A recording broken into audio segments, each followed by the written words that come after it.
Strike 1000 happened quietly. A Tomahawk cruise missile threading through a mountain valley at 550 miles per hour, terrain following, GPS guided, hitting a radar installation in western Iran before the operators inside knew anything was coming. Strike 2000 happened the same way. Different target, same result. By Strike 3000, Iran had lost radar coverage across 60% of its western border. Its integrated air defense network had been systematically dismantled over 72 hours. Its command and control infrastructure was degraded to the point where individual installations were operating independently with no central coordination. Iran was effectively blind. And then, instead of going quiet, Iran did something that nobody in Washington expected. They challenged back. What happened next lasted 14 minutes.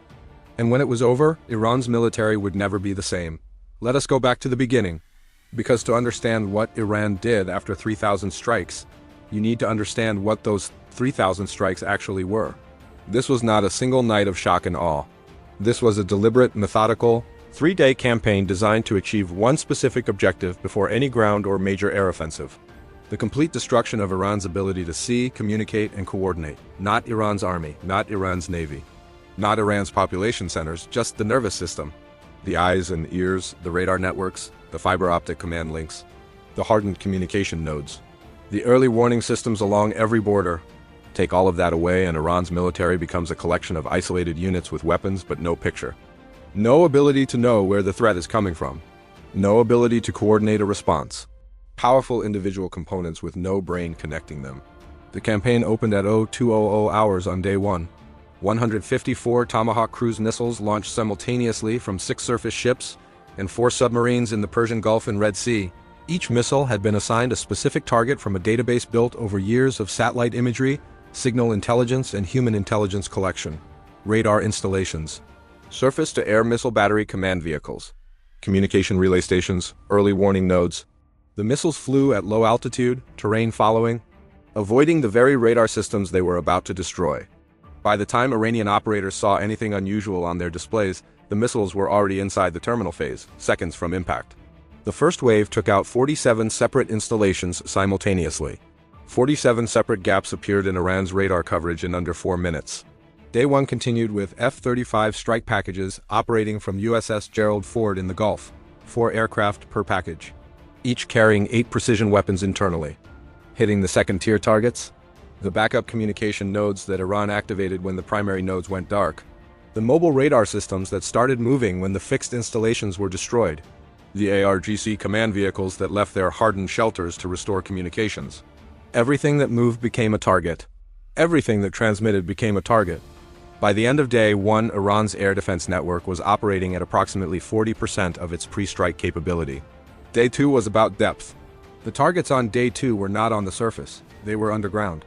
The hardened bunkers where Iran had moved its most critical command infrastructure. The buried fiber optic cables that were supposed to survive surface strikes. The underground facilities housing the backup radar processors and data fusion centers. B-2 Spirit bombers flew from Diego Garcia in the Indian Ocean, each carrying GBU-57 massive ordnance penetrators, the same weapon that destroyed Fordo, applied now to command and control infrastructure across 6 separate hardened sites. The underground cables were targeted with a different weapon, the GBU-28 Bunker Buster.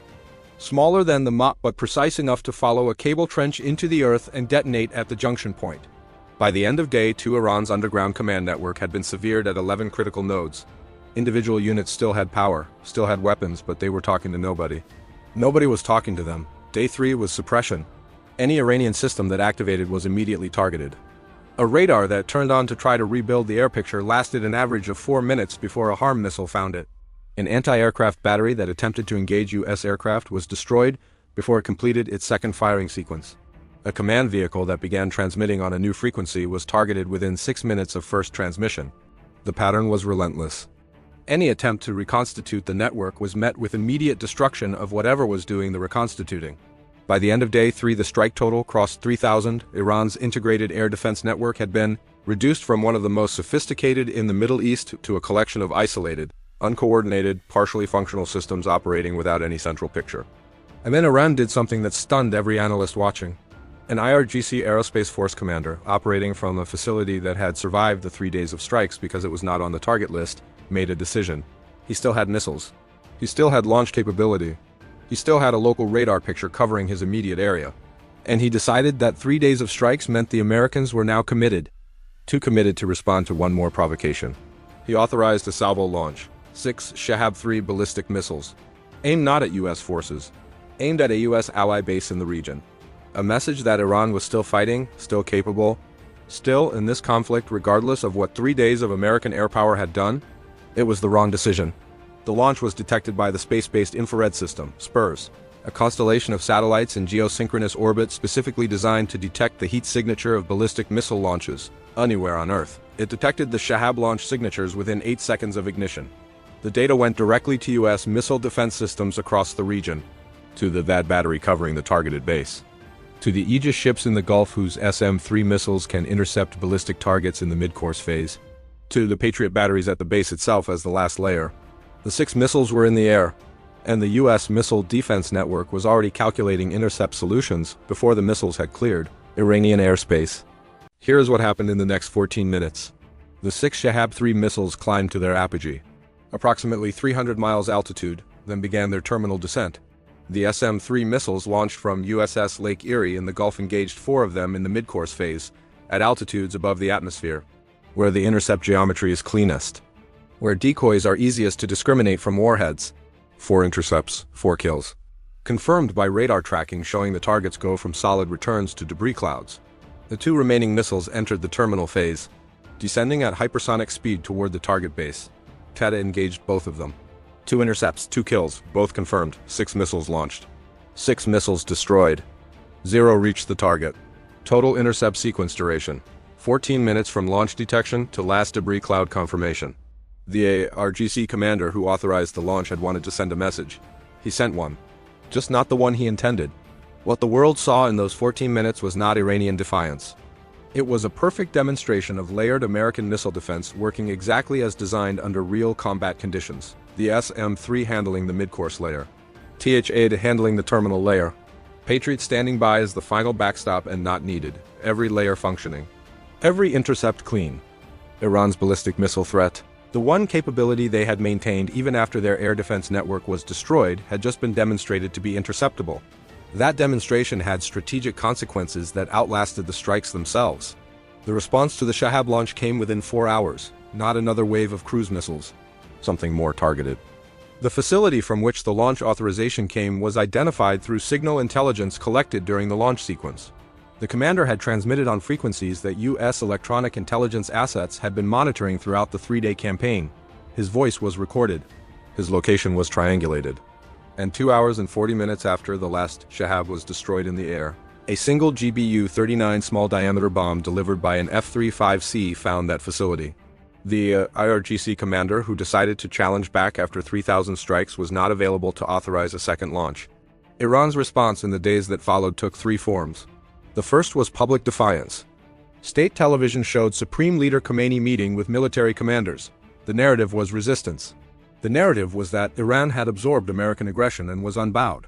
The second response was behind closed doors. A strategic assessment of what 3 days of American air power had actually done to their military capability. That assessment was not defiant. It was sober. 60% of their radar network destroyed. Command and control infrastructure severed at 11 critical nodes. 6 ballistic missiles intercepted with 0 reaching target. The RGC officer who ordered the challenge strike eliminated. And a clear demonstration that any system that activated or transmitted would be destroyed within minutes.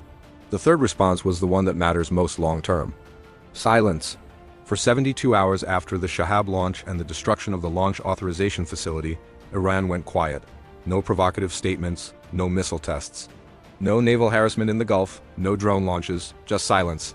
In the language of military signaling, that silence had a very specific meaning. We understand what just happened. We are reassessing. Here is what those 3,000 strikes and 14 minutes of missile defense actually demonstrated. The United States can systematically dismantle an adversary's air defense network over 72 hours while suffering no aircraft losses to that network. The combination of Tomahawk opening salvos, F-35 strike packages, B-2 penetrating bombers, and harm suppression of any system that activates creates a degradation cycle that compounds on itself. Each strike makes the next strike safer. Each destroyed radar makes the remaining radars easier to find and kill. The network degrades faster than it can be reconstituted. And when an adversary launches ballistic missiles against US forces or allies after that degradation, the Layered Missile Defense System intercepts them, SM-3 in mid-course. That in terminal, Patriot as backstop. 6 for 6 under real combat conditions. That performance changes the calculation for every adversary that has built its deterrence around ballistic missile threats. Iran challenged after 3,000 strikes because they thought they had nothing left to lose. What they found out in 14 minutes of missile intercepts and 4 hours of signal intelligence processing was that they still had something left to lose. And the United States was willing to take it. Stay locked in.